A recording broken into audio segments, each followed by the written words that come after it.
If you're taking a small pill every morning for your blood pressure and you're still feeling exhausted, gaining weight around your middle, or struggling to climb a flight of stairs without feeling winded, there's a real chance your doctor has you on a beta blocker, and the science is telling us something most physicians still haven't caught up with. That medication may actually be working against you. I'm Dr. Zara Collins, and this channel exists to bring you the latest evidence-based research on senior health, simplified and designed for adults over 60. If you're not subscribed yet, hit that button now, because what I'm covering today could completely change the conversation at your next doctor's appointment. So let's get right into it. Beta blockers. You probably know them by their brand names metoprolol, Loresor, Norman, or their generic names metoprolol and atenolol. They have been prescribed for high blood pressure for over 5 decades. Doctors write tens of millions of prescriptions for them every single year. They're inexpensive, they're familiar, and for a very long time, they were considered the gold standard for treating hypertension. Here's the problem: the research has moved on, and for many seniors with uncomplicated high blood pressure, beta blockers are no longer the best choice and may actually be making several things worse simultaneously. Let me explain what a beta blocker actually does in your body. Your heart has receptors on it. Think of them like locks on a door. Adrenaline is the key that fits those locks, and when it connects, your heart beats faster and harder. Beta blockers sit inside those locks so the adrenaline can't get in. That slows your heart rate and reduces the force of each beat, which brings blood pressure down. That sounds reasonable. And for certain conditions, recovering from a heart attack, managing heart failure, treating dangerous heart rhythms, beta blockers are genuinely life-saving. We're not questioning their value there. But for run-of-the-mill high blood pressure and otherwise healthy seniors, the evidence has shifted dramatically. The turning point came with a landmark study called the ASCOT trial, the Anglo-Scandinavian Cardiac Outcomes Trial published in The Lancet. It followed over 19,000 patients with high blood pressure and compared those taking a beta blocker plus a diuretic against those taking a calcium channel blocker plus an AC inhibitor. The trial was stopped early because the results were that clear. The group on beta blockers had significantly more strokes, more heart attacks, and more new diagnoses of diabetes. The calcium channel blocker group had 23% fewer major cardiovascular events. 23%. That is not a small difference.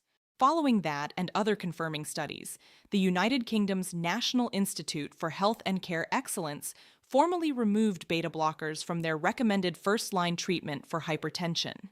They are no longer the preferred choice in British guidelines, yet millions of Americans remain on them as their primary blood pressure medication, often because their doctor prescribed it years ago, and nobody has revisited that decision since.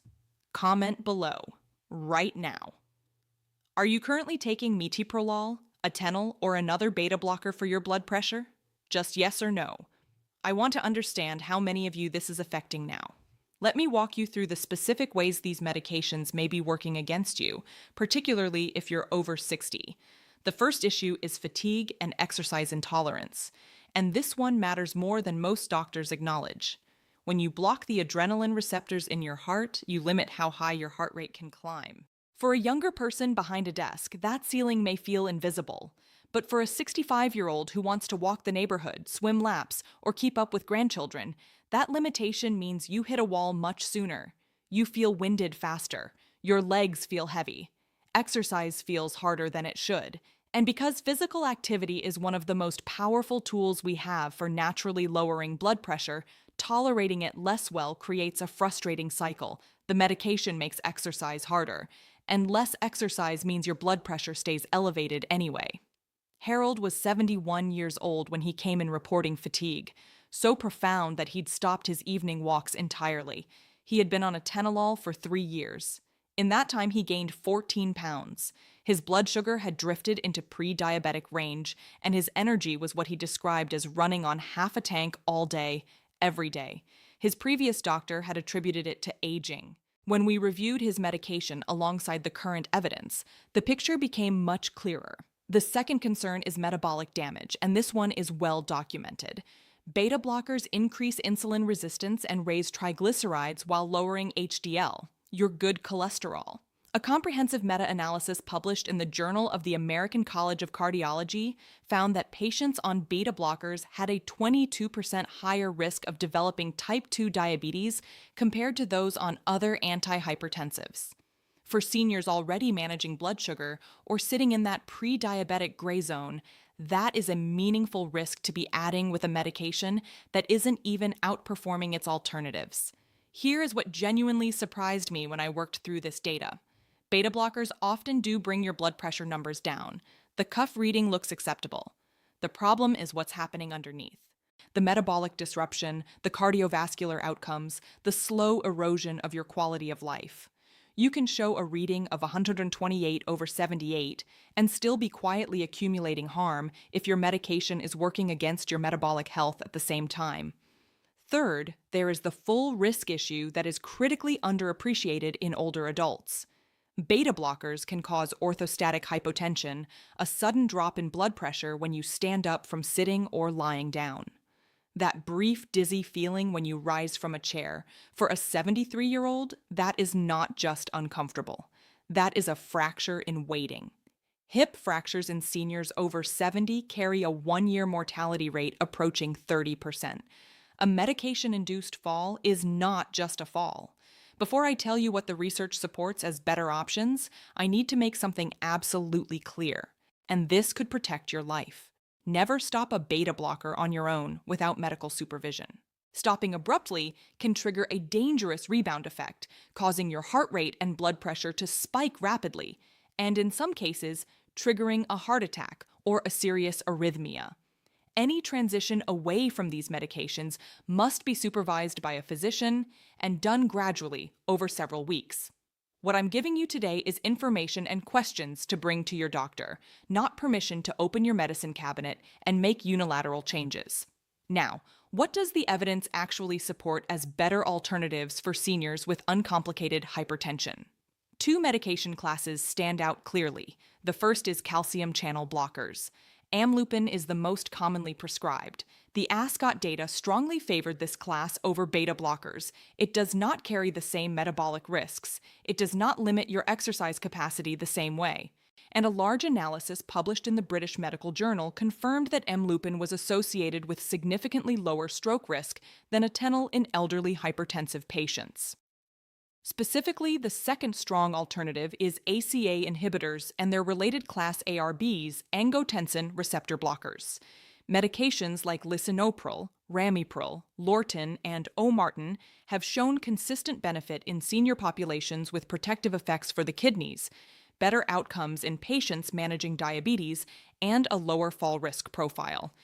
AC inhibitors do cause a persistent dry cough in about 10 to 15% of patients. If that's you, an ARB is generally the better choice and works through a similar mechanism without triggering the cough. Dorothy was 74 when her cardiologist revisited her long-standing beta blocker prescription and transitioned her gradually over 8 weeks to amlopin combined with Lortin. Within 3 months, her fasting blood sugar had normalized. She had lost 7 lbs without any intentional dietary changes, and she described feeling like herself again for the first time in years. Her blood pressure readings were actually more consistent, not less. So here is exactly what you should do with this information. First, look at your current medications and identify whether you are taking a beta blocker specifically for blood pressure. Not for a diagnosed heart rhythm problem, not post-heart attack management, not for heart failure, but purely for hypertension. The names to look for are metoprolol, atenolol, bicopriol, propranolol, and carvedal. Second, write down 3 specific questions before your next appointment. Ask your doctor, was my beta blocker prescribed specifically for hypertension? And does that still reflect current evidence-based guidelines? Ask, have we evaluated my fasting insulin and triglyceride levels recently? And ask, would I be a candidate for transitioning to a calcium channel blocker or an ARB based on my complete health picture? Third, request a formal medication review. If you have been on the same blood pressure medication for more than 2 to 3 years without a reassessment, you are entitled to ask for one. Many seniors are taking medications that were standard of care in 2005 and have since been reconsidered by the evidence. Fourth, if any transition is recommended, confirm the tapering schedule with your doctor. A responsible physician will reduce beta blockers gradually, typically over 4 to 8 weeks, and monitor you throughout the process. Fifth, begin tracking your symptoms now. Keep a simple daily log of your morning blood pressure reading, your energy level on a scale of 1 to 10, and your fasting blood sugar if you're monitoring it. 3 to 4 weeks of your own data gives your physician something concrete to work with and makes the conversation far more productive. One important clarification before we close: there are absolutely patients for whom beta blockers remain the correct and appropriate medication. If you have coronary artery disease, a history of heart attack, diagnosed heart failure, or certain arrhythmias, including atrial fibrillation, the calculation is different. The evidence supporting beta blockers in those conditions is solid and well established. The concern we've discussed today applies specifically to seniors whose only diagnosis is hypertension, elevated blood pressure without an accompanying cardiac condition. If that's you, this conversation is absolutely worth having with your doctor. If your blood pressure medication is leaving you exhausted, your weight is creeping upward, your blood sugar is trending in the wrong direction, and your prescription hasn't been reviewed in years, you now have the research, the language, and the specific questions to walk into that appointment differently. You deserve a treatment plan built on current evidence, not decades-old habits. Comment reviewing mine if you're planning to bring this to your doctor. Comment your current blood pressure medication below. I read every single response, and your question may become a future video. If someone you love is struggling with their blood pressure management, please share this with them today. One conversation armed with the right information can genuinely change outcomes.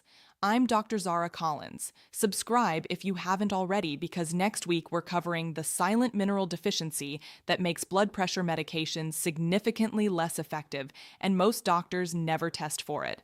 I'll see you there. Take good care of yourselves.